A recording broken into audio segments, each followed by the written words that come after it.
Fiha jar va majrur. Neydi bu jar va majrur deganimiz? Jarun deb qaysini aytamiz, majrurun deb qaysini aytamiz?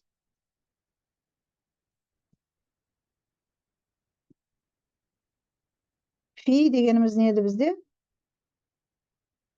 Harfu jar. Сол harfu jar bo'lgandiqdan oған jarun dedi. Yani jar jasaytın degeni ғой. Ha ism majrurun o'rnida tur.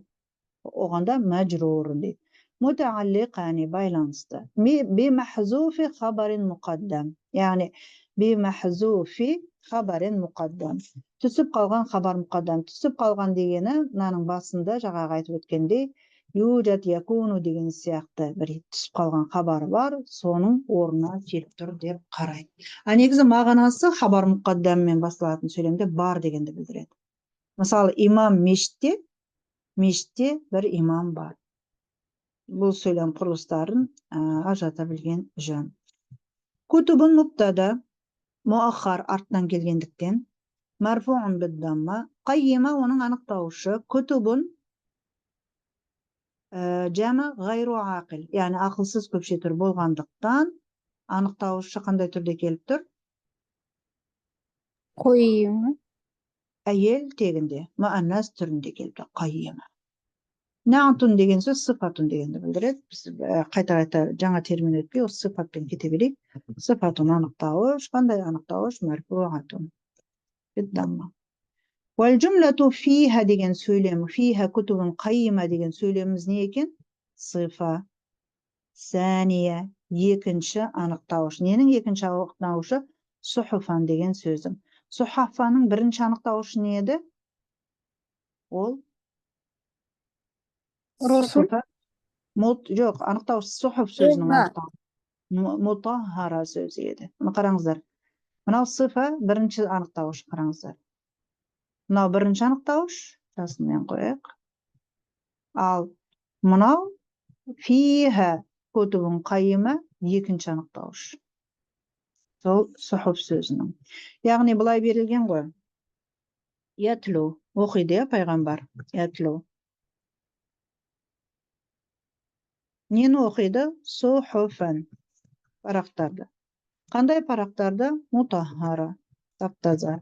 Яғни тек қана дәрет алған адамдар ұстайтын. Бұл бірінші анықтауыш. Екінші анықтауышы сөйлем түрінде келіп тұр. Фиха күтубун деп.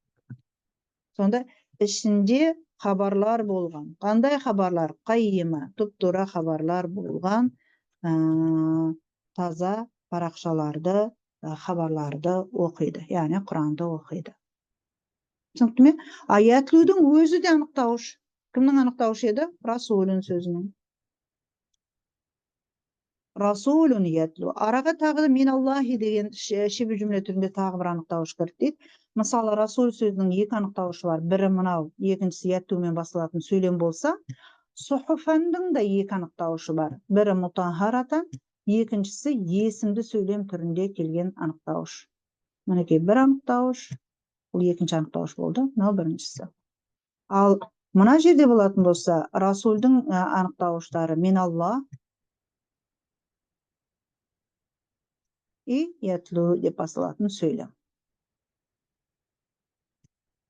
Ортақ ерекшелігіне Расул белгісіз жағдайда, Сухуфан белгісіз халде, яғни белгісіз халде келгенде есімдерді тек қана жай мынандай мутаххара деген анықтауышы болмайды, шибі жүмле анықтауышы да бола береді, жар ва мәжрур, немесе етістікті сөйлем анықтауышы бола береді, немесе есімді сөйлемде анықтауышы бола береді. Бұл біраз енді әрине кішкене уже темалар күрделене бастады, байқасаңыздар.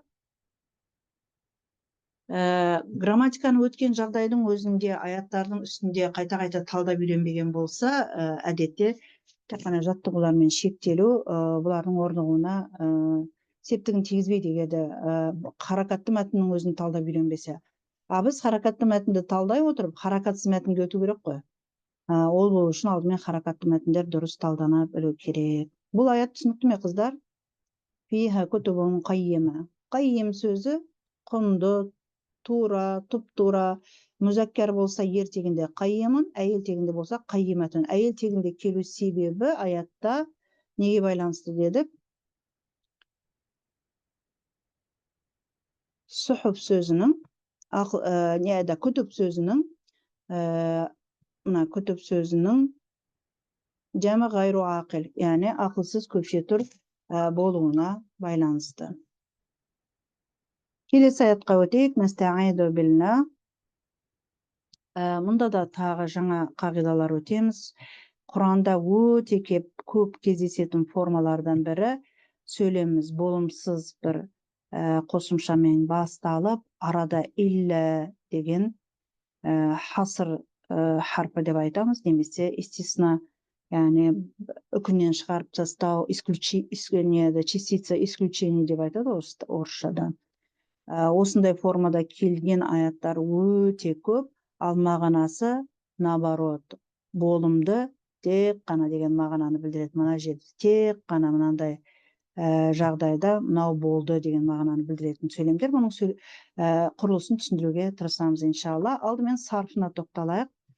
Тафаррақа 5-ші бап, қыздар. 5-ші бап. 5-ші бапта формула ғой, уже баптар деген сөз, уже туынды баптардың барлығы формула деген сөз. Тафа'аля деген формула қараңыздар. Тафаррақа. Осы жақтағы формуласы ятафа'алу. Жатталу керек та олар. Ятафа'алу. Ятафа'алдан тафа'ал деп бұйрық рай жасалады. Тафа'ал деп соңын сукундай саламыз. Тафа'ал. Мастары да дәл осылай тафа, бірақ мастарды соңын алды дамма. Тафа'улун. Негізі сарф кітаптарында мәнсуб қылып береді, бірақ мен мәрфу қылып бергім келді, өйткені мәнсуб бұл сөйлемде тұрса берілу керек та негізінде. Мәнсуб халде. Исім фәғілдері осы жақтан жасалады. Бүкіл туынды етістерді осы жақтан жасалады. Басын муға ауыстырамыз, му дейміз. Яйдың орнына қоямыз. Соңының алды кесра. Ең соңында есім болғандықтан тәнвин қоямыз. Мутафа'илун. Дәл сол сияқты исім мәф'улі де мумен басталады баптардың барлығында. Соңының алды фәтха, бұл жерде итапта фәтха. Ең соңына сукун қойдыңыз, тәнвин қойдыңыз. Мутафа'илун. Мутафа'илун. Мутафа'илун. Мұнда соңына сукун. Сукун деппін ғой. Тәнвин. Мұнда да тәнвин. Тафаррақа ятафаррақу. Негізі фаррақа ажырату. Біреулердің арасын бөлу, ажырату. Ал тафаррақа өздері ажырап кету, өздері бөлініп кету. Негізі ыңғай 2-ші баппен жұп ретінде кетеді бұлар. Мысалы біз аллама үйретті десек, тааллама үйренді болады. Сол сияқты ғайяра өзгертті болса, тағайяра өзгерді болады. Өзді кетісті қой, бұл 5-ші бап. Сондай мағынасы бар 5-ші баптың. Оған қоса біртіндеп осылай ажырап кетті, біртіндеп бір әрекет болған кезде де осы 5-ші бап қолданылады. Тафаррақа біртіндеп тарқап кетті деген мағынада. Тафаррақа, ятафаррақу, тафаррақа. Енді аятқа қарасаңыздар, өткен шақ формасында келіп тұр. Өткен шақтың басына мә қойып, болымсызға айналдыруға болады. Бізде қазір аятта мына тафаррақа деген өткен шақ келіп тұр. Басына еще не келді? Мә деген болымсыздық қосымшасы келді. Ма тафаррақа. Яғни ажырамады. Егерде мына жерге дейін оқысақ, ажырамады. Бір-бірінен айырылмады, бөлінбеді. Мынандай жағдайдан басқа дейтін болсақ, онда тек қана мынандай жағдайда бөлінді деп наоборот аударамыз. Сондықтан мә илля бірігіп хасыр деген ұслупты құрайды. Хасыр деген сөз. Мысалы біз айтамыз, мысалы балалар бақшада ойнап жатыр, осындай қарапайым сөйлем. Бақшада тек балалар ғана ойнап жатыр десеңіз, сіз балаларды қазақшада не қылып қойдыңыз? Басқалар емес, тек қана балалар ойнап жатыр деп. Немесе балалар бақшада тек қана ойнап жатыр, басқа нәрсе жасап жатқан жоқ десеңіздер, онда ойнап жатыр дегенде тек деп басына қосамыз. Немесе балалар тек бақшада ғана ойнап жатыр десеңіз, онда бақшада деген сөзді біз қасыр жасаған боламыз қазақшада да. Біз оған екпінмен айтқан боламыз, немесе сонымен шектеген боламыз. Енді ондай біздің сөйлемде қазақ ережесінде ондай қағидалар бар ма? Дәл осындай мәселеге байланысты соны білмейді екен. Ал арабшада сол бар, қай сөзді хасыр етіп тұрса, яғни тек қана мынау дейтіндей болатын болса, соның басына илля қояды, алайда сөйлемнің басына кез келген бір болымсыздық қосымшасын қояды. Мұнда өткен шақ болғандықтан басына мә қойылды.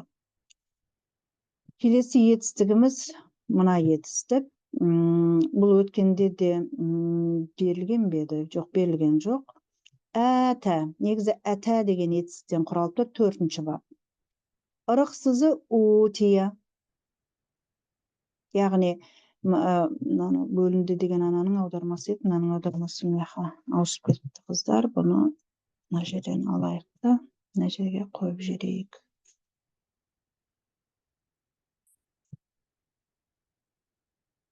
Бөлінді деген мағына мына жердікі. Әтә деген сөз, қараңыздар, аятқа қарайтын болсаңыздар, бұл беру дегенді білдіреді. Әтә келді болатын болса, әтә бір нәрсені алып келді, бір нәрсені берді деген мағынадағы әтаға біраз мұрадиф етістік. Әта, юти деген етістікке ұқсас, яғни.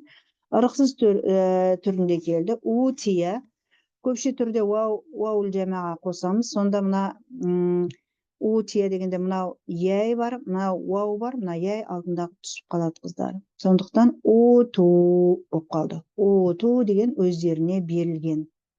Не берілген? Кітап берілген. Тура кеше біз бұны түсіндіріп кеткен едіге негізінде, деймі? Уту деген кешеде аятта келтірілген беді баста. Өйткені мен түсіндірдім деп есімде қалыпты, утуге байланысты. Тәтияхум бұл, тәтияхум емес, уту. Алдыңғы сүреде бар ма еді? Уту. Мейлі енді қайталап өткен боламыз, проблема емес. Уту қалай қолданатындығын түсіндіреміз етакта қазір.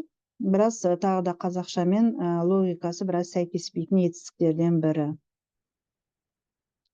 Кімге нені берді десек, сол кімгесі де мәфғул бихи, нені бердісі де мәфғул бихи. Сонда берілді дейтін болсақ, онда сол кімге деген жер наибу фаил болып қалатын етістік қой. Кеше түсіндірген едім, Зілзал сүресінде мекен соңында. Одан басқа етістігіміз, бұл негізінде берді дегенді білдіреді дедік. Аятта мынау өздеріне берілгендер, оларға берілді, біз аударғанда оларға берілді дейміз. Алайда бізде әллазина уту дейтін болсақ, өздеріне берілгендер деп есім түрінде аудару себебім соған байланысты. Жаа деген етістігімізде әтә яти деген етістікпен синоним, келді дегенді білдіреді. Аятта қарасаңыздар, өткен шақта келіп тұр, қараңыздар. Жаатхум, өздеріне бәйина, яғни ашық дәлел келгеннен кейін дегенде, хатта тәтияхумул бәйина дегенде де дәл осындай құрылыста келген еді. Жаа етістігі тәти сияқты кімге дегенін мәфғул бихи ретінде ала беретін етістік. Негізінде хум, алайда келесі сөзде сукунмен басқарылғандықтан хуму деп байлап оқып жібереміз.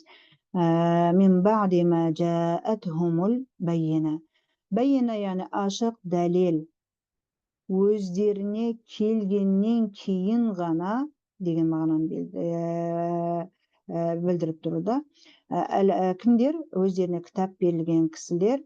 Қараңыздар, дегені өздеріне кітап берілгенде оларға ашық дәлел келгеннен кейін ақ бөлінді деп, ақ деп берген себебі мына тек қана сол өздеріне ашық дәлел келгеннен кейін ғана бір-бірімен ажырап, жаңағыдай ортақ пікірде болмады, жан-жаққа тарады деген мағынада.